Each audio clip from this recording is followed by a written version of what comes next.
आज की वीडियो का टॉपिक ली कैटलियर प्रिंसिपल के ऊपर है। ये बीएससी सेकेंड ईयर के केमिकल इक्विलिब्रियम चैप्टर से रिलेट करता है। इस चैप्टर में काफ़ी लोगों को ये डाउट होता है कि कब रिएक्शन फॉरवर्ड डायरेक्शन में, कब बैकवर्ड डायरेक्शन में शिफ्ट होगा। रिएक्टेंट को इंक्रीज करने पर इक्विलिब्रियम यानी कि साम्यावस्था फॉरवर्ड डायरेक्शन में जाएगी या बैकवर्ड डायरेक्शन में शिफ्ट होगी। अगर आप भी ऐसी प्रॉब्लम्स को फेस कर रहे हैं तो आपने बिल्कुल सही वीडियो पे क्लिक किया है। आज आपके सारे डाउट इस वीडियो के थ्रू क्लियर हो जाएंगे। अगर आप इसके डेफिनेशन को अच्छे से समझ लेते हैं तो आपके मन में कोई डाउट बचेगा ही नहीं। तो आइए हम चलते हैं अपने डेफिनेशन पर। साम्यावस्था यानी कि इक्विलिब्रियम में स्थित किसी सिस्टम के कंसंट्रेशन, टेम्परेचर, वॉल्यूम में परिवर्तन करने पर वह सिस्टम अपने आप को इस प्रकार समायोजित यानी कि एडजस्ट करता है कि किए गए परिवर्तन को बेअसर कर सके यानी कि इनअफेक्टिव कर सके। आप इसे दूसरी भाषा में कह सकते हैं कि यदि कोई अभिक्रिया यानी कि रिएक्शन साम्यावस्था में हो और साम में निर्धारित करने वाले फैक्टर जैसे टेम्परेचर, प्रेशर, कंसंट्रेशन में से किसी में कोई परिवर्तन किया जाए तो रिएक्शन उस डायरेक्शन में होने लगेगी कि परिवर्तन के प्रभाव को खत्म किया जा सके। ये है आपके एग्जाम्पल। N2 + 3H2 ये है आपका रिएक्टेंट साइड और 2NH3 ये है आपका प्रोडक्ट साइड। जब हम रिएक्टेंट की कॉन्सेंट्रेशन को बढ़ाएंगे तो इक्विलिब्रियम शिफ्ट हो जाएगा फॉरवर्ड डायरेक्शन में, और जब हम प्रोडक्ट की कंसंट्रेशन को बढ़ाएंगे तो इक्विलिब्रियम शिफ्ट हो जाएगा बैकवर्ड डायरेक्शन में। अगर हम सिंपली समझना चाहें तो ली कैटलियर प्रिंसिपल ये कहता है कि आप जो करते हैं उसका उल्टा सिस्टम करता है। क्या कहता है? ली कैटलियर प्रिंसिपल कहता है कि आप जो करेंगे उसका उल्टा सिस्टम करता है, जिसके द्वारा आप अगर किसी की कंसंट्रेशन यानी कि रिएक्टेंट के कंसंट्रेशन को बढ़ाएंगे तो इक्विलिब्रियम शिफ्ट हो जाएगा फॉरवर्ड डायरेक्शन में। एग्जाम्पल के तौर पे कंडीशन 1 को देखिए। यदि N2 का कंसंट्रेशन इंक्रीज किया जाएगा तो अगर आप N2 की कंसंट्रेशन को बढ़ाते हैं तो सिस्टम क्या चाहेगा? सिस्टम N2 की कंसंट्रेशन को घटाना चाहेगा, डिक्रीज करना चाहेगा। तो अगर आपसे पूछा जाए कि यदि N2 की कंसंट्रेशन इंक्रीज करनी है तो अभिक्रिया कौन सी डायरेक्शन में जाएगी, बैकवर्ड में या फॉरवर्ड में?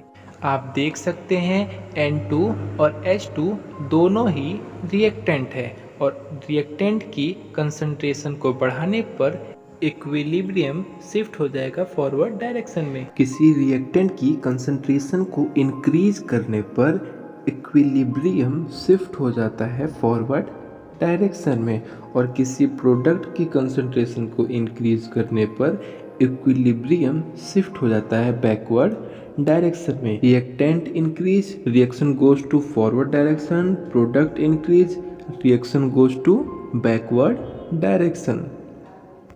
ये है आपका सेकेंड एग्जाम्पल। N2 + 3H2 ये है आपका रिएक्टेंट साइड और 2NH3 ये है आपका प्रोडक्ट साइड, यानी कि नाइट्रोजन और हाइड्रोजन मिलके अधिक से अधिक अमोनिया का फॉर्मेशन करते हैं। वॉल्यूम और प्रेशर निकालने के लिए जब भी हम किसी रिएक्शन को देखते हैं तो पहले उसका वॉल्यूम और प्रेशर निकाल लेते हैं, ठीक।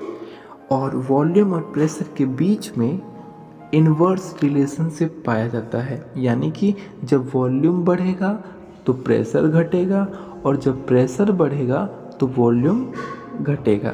ये क्यों? क्योंकि इन्वर्स रिलेशनशिप पाया जाता है। अब आते अपने टॉपिक पे। N के ऊपर कोई मोल नहीं है यानी कि 1 मानेंगे। H के ऊपर, H के पास 3 मोल है तो इस साइड वॉल्यूम कितना हो गया? कुल 4 मोल। 4 मोल इस साइड का मतलब रिएक्टेंट साइड वॉल्यूम 4 मोल। प्रोडक्ट साइड में 2 मोल वॉल्यूम है। किस साइड वॉल्यूम अधिक है? रिएक्टेंट साइड वॉल्यूम अधिक, वॉल्यूम इंक्रीज, प्रेशर डिक्रीज, और product side volume decrease, pressure increase. तो क्वेश्चन में क्या कहा है कि इंक्रीज इन प्रेशर, तो इसका मतलब कि प्रेशर को इंक्रीज करने पर रिएक्शन फॉरवर्ड डायरेक्शन में होगी, इक्विलिब्रियम फॉरवर्ड डायरेक्शन में होगी। आई थिंक मैं समझता हूँ आपको समझ में आ गया होगा। फिर भी ना समझ में आए तो आप घबराइए मत, आगे बने रहिए, आपको ज़रूर समझ आ जाएगा। एक और एग्जाम्पल देखेंगे, उसमें आपको अच्छे से क्लियर हो जाएगा। और हमारी वीडियो में अगर आपको कुछ भी पसंद आता है तो हमारे चैनल को लाइक शेयर सब्सक्राइब कर दें। चलिए हम अपने थर्ड एग्जाम्पल की तरफ चलते हैं। तो एग्जाम्पल है 2N2O + O2, ये है आपका रिएक्टेंट साइड। प्रोडक्ट साइड क्या है 4NO, ये है आपका प्रोडक्ट साइड। तो सबसे पहले हमें किसी रिएक्शन को देख के क्या करना है कि उसका वॉल्यूम ज़्यादा है कम है ये निकालना है। तो सबसे पहले हम रिएक्शन को देखते ही उसके वॉल्यूम और प्रेशर को निकाल लेते हैं। तो N2O के पास 2 मॉलिक्यूल है यानी कि 2 मोल, और O के पास 1 मोल, तो हो जाएगा 2 + 1 = 3 मोल।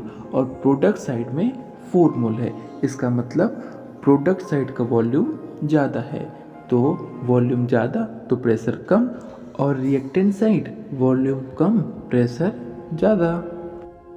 मान लीजिए क्वेश्चन में आपसे पूछ दिया कि वॉल्यूम को बढ़ाने पर रिएक्शन कौन सी डायरेक्शन में जाएगी। When volume increases reaction goes to which direction.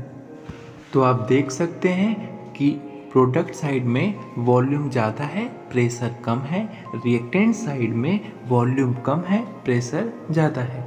Question में क्या है इंक्रीज इन वॉल्यूम, मतलब कि वॉल्यूम बढ़ाने पर। तो वॉल्यूम किस साइड ज़्यादा है, वॉल्यूम प्रोडक्ट साइड ज़्यादा है। यानी कि अगर हम इसके वॉल्यूम मतलब इस कंडीशन को फॉलो करते हैं तो अधिक से अधिक मात्रा में NO का फॉर्मेशन होगा, यानी कि आपकी रिएक्शन फॉरवर्ड डायरेक्शन में होगी, इक्विलिब्रियम फॉरवर्ड डायरेक्शन में शिफ्ट हो जाएगा। अब इसकी उल्टी कंडीशन कर देते हैं, अगर वॉल्यूम डिक्रीज हो तो देख लीजिए रिएक्टेंट साइड वॉल्यूम कम प्रेशर ज़्यादा, यानी कि ये वो कंडीशन है जिसमें NO से अधिक N2O + O2 बनेगा।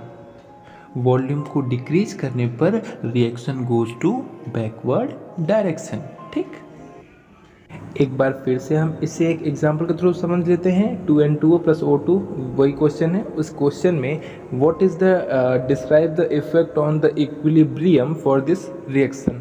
अगर इस रिएक्शन में हम एडिशन यानी कि O2 का एडिशन करें तो इस रिएक्शन पर क्या फ़र्क पड़ेगा या इक्विलिब्रियम में क्या फ़र्क पड़ेगा। तो अगर हम रिएक्टेंट साइड यानी कि O2 का एडिशन करना मतलब रिएक्टेंट साइड O2 को ऐड करते हैं तो रिएक्शन गोज टू या equilibrium goes to forward direction. Addition of NO यानी कि अगर हम प्रोडक्ट साइड NO को ऐड करते हैं तो रिएक्शन या equilibrium goes to backward direction. एक बार मैं आपको फिर से याद दिलाता हूँ कि ली कैटलियर प्रिंसिपल क्या कहता है कि आप जो करते हैं उसका अपोजिट सिस्टम आपके साथ करता है। आज की वीडियो के लिए बस इतना ही। अगली वीडियो में आपको टेम्परेचर और इस पूरे कॉन्सेप्ट को एक बार फिर से समराइज कर दिया जाएगा। अगर आपको वीडियो पसंद आई हो तो हमारे चैनल को लाइक शेयर सब्सक्राइब कर दें और बेल आइकन पर क्लिक कर दें ताकि हमारे वीडियो का नोटिफिकेशन आपके पास पहुंच जाए। Bye bye.